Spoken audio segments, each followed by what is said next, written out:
자, 그럼 오늘의 마지막 영상을 올려드리겠습니다. 제가 이 외국에서 또 이 북튜브가 인기라고 제가 설명을 드렸는데, 근데 그 비결을 단순히 책을 읽어주는 것 외에는, 우리나라 유튜버는 단순히 책을 읽어주는 영상이 많은데, 외국은 물론 직접 유튜버가 자신의 얼굴을 노출해가면서 소개를 하는 영상도 있는데, 물론 자막도 자막을 다양하게 활용하기도 하는데, 이 외국의 사례는 오히려 몸으로 영상을 올린다고 할 수가 있는 거죠. 이렇게 책을 읽는 일 자체가 좋은 일이지만 유튜브에 동영상을 올리면 수익을 창출할 수도 있습니다. 오늘부터 책을 그러다 보니까 저도 한때 책을 읽어주는 영상을 올려드리기도 했는데, 그 가운데 하나가 주의해야 할 점은 바로 이 저작권 논란입니다. 저도 그 책을 읽는 영상을 올리는 과정에서 몇 번 저작권 문제로 인해서 그 경고문이 붙여지기도 했는데, 그러다 보니까 물론 예외도 있겠죠. 제가 여러 차례 언급한 대로 목소리가 너무 좋다든가, 그랬다고 이게 저작권자가 봐주었다고, 아니면 사전에 협상을 한다든가, 계약이라고 하긴 좀 그렇고, 그 기존에 저자와의 허락을 받는다든가, 그렇게 해서 책을 소개하는 사람들도 있을 테죠.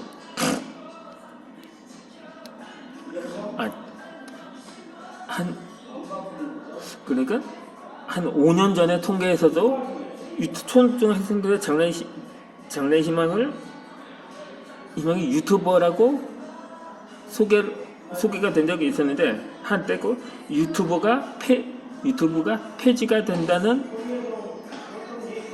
소문이 돌면서 다소 순위가 하락을 하다가 지난해 12월에 초등학생들의 장래 희망 직업을 집계한 조사에서 또다시 유튜버가 상위권으로 다시 올라섰다는 사실입니다. 그 외에도 스포츠 선수, 교사, 의사, 셰프에 이어서 5위를 차지를 했는데, 그나마 여전히 10대들이 선망하는 직업인 가수나 프로게이머보다도 순위가 높았습니다. 물론 이 프로게이머, 연예인의 경우 한때 1위로 올라섰던 적이 있었죠. 물론 그렇게 순위는 이렇게 움직이는 겁니다. 어떤 예전에 CF 광고에서 사랑은 움직이는 거라는 말이 있는데, 마찬가지라고 봅니다. 그만큼 유튜브는 미디어 시장뿐만 아니라 우리 사회 전반에 영향을 미치고 있는 거죠. 그렇게 요즘에 그러다 보니까 제가 또 반면 라떼는 말입니다. 당시 초등학생들의 직업이 대통령이나 과학자가 1순위였었거든요. 근데 저는 당시 제가 글 쓰는 것 말고도 여행을 좋아했기 때문에 열차 승무원이 꿈이었었던 적이 있어요. 그러다 보니 어머니께서는 꿈은 크게 가져야 한다고 말씀을 하셔서 그 이후로 진로가 아니라 꿈을 변경을 하게 된 거죠. 근데 당시의 장래 희망을 이었던, 물론 지금 아직까지는 대통령은 나오지 않았지만 지금 그때와는 비교조차 할 수가 없는 과학기술의 발달은 그 당시에 꿈꾸었던 아이들이 어느 정도 이루어진 것이라고 볼 수가 있을 것입니다. 이처럼 요즘에는 남녀노소 할 것 없이 SNS에 자신의 일상을 공유합니다. 물론 나도 SNS를 활용하고 있죠. 나는 이 네이버 블로그에서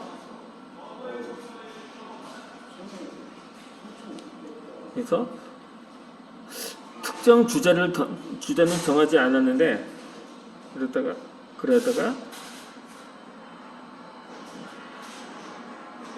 페이스북에서는 특정 주제를 정하고 그룹을 만들었거든요.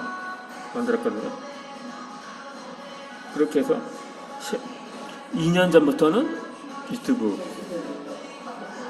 무명 작가의 인생 강의를 운영하고 있습니다. 이 개인 계정 시절에는 그냥 제 본명으로 그냥 이작가 TV라는 채널을 운영을 하다가 이제 계정이 한두 번 정도 바뀌었는데 그렇게 지금의 채널명으로 고정하고 있는 거죠.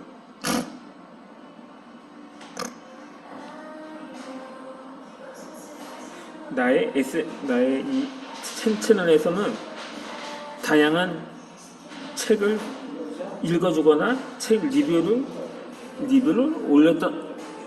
올려왔었습니다. 그렇게 또 그전에는 온라인 서점인 예스24라는 사이트에서 거기에서도 블로그를 만들었거든요. 거기서 서평을 쓰기도 하면서 책을 깊이 있게 읽게 되었고, 또 유튜브 영상의 주제도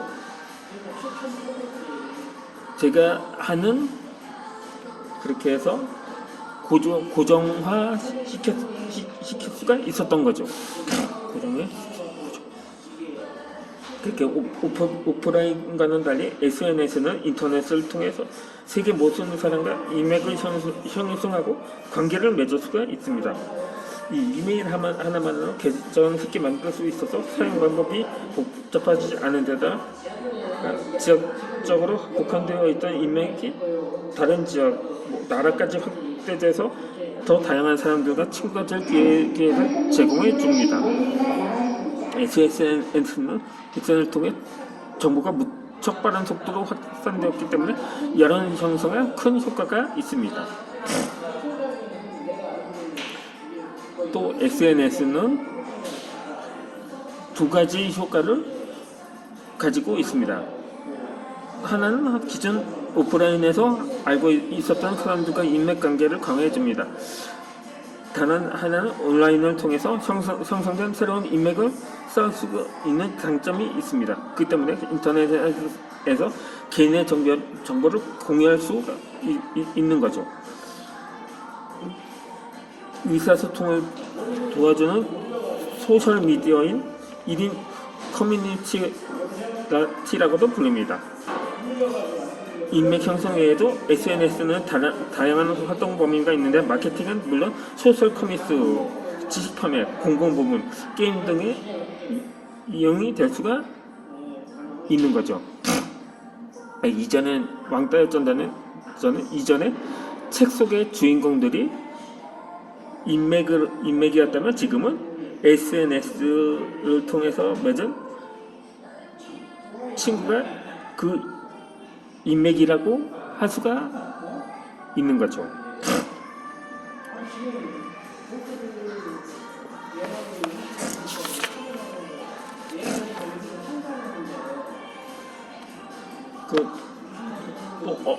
어떤 또 많은 작가들이 또 책을 쓰는 작가들도 아웃풋의 통로로 SNS를 적극적으로 활용할 것을 권유합니다.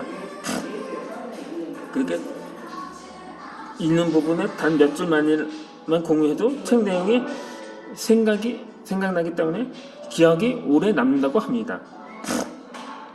그렇게 책에 나오는 좋은 구절이나 명언들을 활용해서 SNS에 공유하면 좋아요 등을 받으면 동기부여가 된다는 거죠. 그 다음에 더 잘 쓰고 그러면 다음에 더 잘 쓰고 싶기 때문에 더 집중해서 읽게 되고 글을 쓸 수가 있게 되는 것입니다. 그렇게 그 자신이 읽은 책 내용을 SNS에 공유하면서 의미와 그 재미를 동시에 챙길 수가 있게 됩니다. 이렇게 책을 읽으면서 새로운 사실을 알게 되고 새로운 시대상에 눈을 뜨기도 합니다. 이 책을 왜 이제서야 알게 되었을까 하는 아쉬운 마음이 들 때도 있습니다. 책이 있는 대로만 하면 뭐든지 할 수 있을 것 같습니다. 그렇게 책 한 권을 다 읽고 나면 뿌듯한 거죠. 어린 시절 환경이 좋지 않았던 나는 늘 배우는 것을 좋아했습니다. 하지만 책만큼 빨리 누구에게도 피해를 주지 않고 배움을 주는 것은 없었던 거죠. 제가 이제는 그 출판사를 왜 이제야 알았을까? 물론 제가 내 책을 내 원고를 승인해준 출판사를 읽었는데 그래도 그 좀 후회가 남는 것도 그러한 맥락과 연결이 될 수가 있는 거죠. 왜? 또 누군가를 알게 된 것도 사람과 사람끼리 어떠한 인맥을 맺는다는 것도 진작 저 사람을 진작에 만났더라면 하는 생각도 드는 것도 한편으로 그렇게 하나의 인생에 대한 후회가 되기도 할 수도 있는데, 그렇게 세상을 살아가면서 중요한 것은 돈, 시간, 정보, 지식, 인간관계, 건강입니다. 그런데 이 돈은 그것이 수단이 될 수는 있는데 목표가 되거나 목적이 되어주진 않은 거죠. 그 외에는 수단과 동시에 목적이 되기도 하고 목표가 되는 것은 확실합니다. 하루는 24시간에서 누구에게나 공평하게 주어집니다. 따라서 시간을 어떻게 사용하느냐에 따라 성공도 행복도 결정이 됩니다.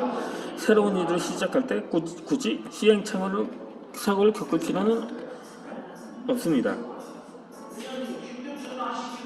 그렇게 사람은 누구나 미리 겪은 것을 정리해 놓았기 때문에 그 한 가지 목표만 세운다고 해도 기본적인 시행착오를 줄일 수가 있게 되죠. 이렇게 시대의 전망과 비전을 제시하고 끊임없이 공개하고 공유할 것을 요구당하는 열린 인터넷 사회에서 우리가 어떻게 살아가야 하는지, 이를 어떻게 더 효율적으로 활용할 수 있는지에 대해 각자의 방식을 찾아야 하는 것입니다. 자, 오늘은 이만 영상은 이것을 마치고 다음에 뵙도록 하겠습니다.